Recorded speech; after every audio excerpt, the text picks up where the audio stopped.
ఊర్లో police station ఎదుట ముచ్చుమరి బాలిక బంధువులు బైఠాయించి ధర్నా చేపట్టారు. బాలిక మృతదేహం దొరికేంత వరకు ధర్నా విరమించేది లేదని తేల్చి చెబుతున్నారు. బాలిక కుటుంబానికి న్యాయం జరిగేంత వరకు పోరాడతామంటూ నినాదాలు చేశారు. బాలిక బంధువుల ఆందోళనతో భారీగా ట్రాఫిక్ జామ్ అయింది.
నంద్యాల జిల్లా నందికొట్కూరులో పోలీస్ స్టేషన్ ఎదుట ముచ్చుమరి బాలిక బంధువులు బైఠాయించి ధర్నా చేపట్టారు. బాలిక మృతదేహం దొరికేంత వరకు ధర్నా విరమించేది లేదని తేల్చి చెబుతున్నారు. బాలిక కుటుంబానికి న్యాయం జరిగేంత వరకు పోరాడతామంటూ నినాదాలు చేశారు. బాలిక బంధువుల ఆందోళనతో భారీగా ట్రాఫిక్ జామ్ అయింది.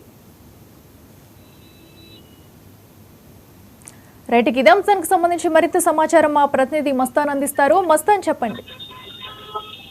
నంద్యాల జిల్లా పైడాల మండలం ముచ్చుమరి గ్రామంలో అయితే కనుక ఉద్రిక్తత అయితే కొనసాగుతున్న పరిస్థితి అయితే నెలకొంది. ఈ బాలిక గత 5 రోజుల నుంచి మృతదేహం అయితే కనుక దొరకని పరిస్థితి. విజయవాడ నుంచి కూడా స్పెషల్ టీం వచ్చి పూర్తిగా అన్వేషిస్తున్న నేపథ్యంలో ఇప్పటికి కూడా ప్రభుత్వ వైఖరి బాగాలేదంటూ వారి గ్రామస్తులు మరియు వారి బంధువులు, కుటుంబ సభ్యులు కూడా పోలీస్ స్టేషన్ ఎదుట ధర్నా అయితే నిర్వహించారు. వారు మృతదేహం దొరికేంత వరకు వారు పూర్తిగా మేము ఇక్కడ నుంచి వెళ్లే పరిస్థితే లేదు, ధర్నా అయితే కనుక కొనసాగిస్తాము. 5 రోజులు వచ్చినా కనుక మీరు అధికారులు అయితే కనుక ఎన్ని చర్యలు తీసుకుంటున్నారో దొరకట్లేదు. అసలు ఆ మృతదేహం అందులో వేశారా లేదా పూర్తి సమాచారం కూడా ఇవ్వడం లేదు. అక్కడ ముగ్గురు అయితే కనుక అదుపులోకి తీసుకున్న పరిస్థితి అయితే మనకు కనిపిస్తుంది. ముగ్గురు వారు సరైన సమాచారం ఇస్తున్నారా లేదా అనేది కూడా కుటుంబ సభ్యులకు తెలియజేయడం లేదని చెప్పి కూడా వీళ్ళైతే కనుక ధర్నా అయితే కనుక చేపట్టడం జరిగింది. అట్లా ఓకే మస్తాన్, అయితే మరి ఈ ఘటనకు సంబంధించి ఇప్పటివరకు పోలీసులు ఏమైనా స్పందించారా? అలాగే అధికారులు కానీ అక్కడ నాయకులు కానీ ఎవరైనా వారి కుటుంబ సభ్యులు వచ్చి భరోసా ఇవ్వడం ఏమైనా జరిగిందా?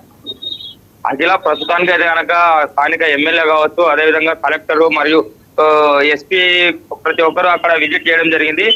అక్కడ పర్యవేక్షిస్తూనే ఉన్నారు. అయినా కూడా అక్కడ మృతదేహం మామూలుగా గ్రామస్తులు చెప్తున్న విధానాన్ని బట్టి మృతదేహం చనిపోయిన వ్యక్తి వాటర్ లో ఎక్కువ రోజులు ఉండే పరిస్థితి లేదు. మహా అయితే ఒక పరిస్థితి, అదిగాక వాటర్ ఫ్లో లేని పడిపోయింది అనే వార్తల్లో చూసే పరిస్థితి. కానీ ఇక్కడే మృతదేహం వేసి ఉంటే కనుక ఇవాళ ఈ సమయానికి బయటికి వచ్చే అవకాశం ఉండేది. కానీ పోలీసులకు అక్కడ నిందితులు ఎవరైతే ఉన్నారో వారు తప్పుడు సమాచారం ఇస్తున్నారు అని చెప్పి కూడా ఇక్కడ గ్రామస్తులు అయితే కనుక చెప్తున్న పరిస్థితి ఉంది. ఇక్కడైతే కనుక స్థానికంగా అయితే కనుక పూర్తిగా స్థాయిలో నాయకులు కావచ్చు, అధికారులు కావచ్చు, అందరూ అయితే కనుక పర్యవేక్షణ చేసి విజయవాడ నుంచి స్పెషల్ టీం కూడా వచ్చి సీసీ ఫుటేజీలతో సీసీ కెమెరాలతో కూడా వాటర్ లో సర్చ్ చేస్తున్న పరిస్థితి అయితే ఉంది అఖిల ఇక్కడ. Okay, right Mastan, thank you.